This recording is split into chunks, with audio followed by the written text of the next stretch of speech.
With this tutorial, we would like to show you how to place images and logos on your panels and fabric walls. For starters, some important information. Log in with your Octonorm Access data or register and create a new account to ensure that your own images and logos can be loaded into your media browser.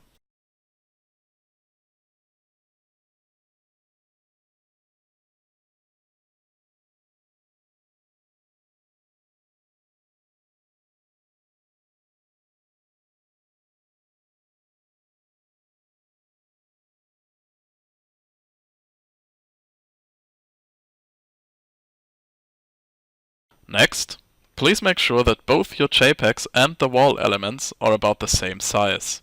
Mismatching proportions of images and panels will result in a distorted display of the image. This image could only be fitted into the panel with major distortion.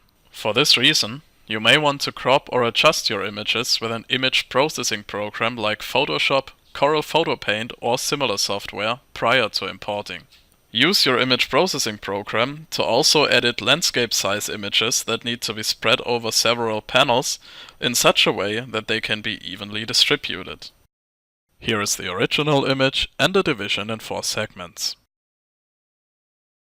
On a side note, we would suggest that you name your images in alphanumeric order, as shown in the example, to avoid confusing the order of insertion. When all this is said and done, drag and drop your required images and logos from the Explorer directly into your media browser.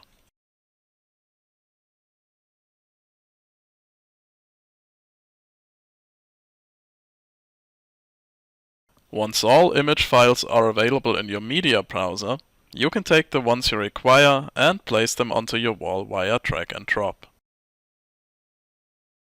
Don't forget to pay attention to the order of insertion when adding split images.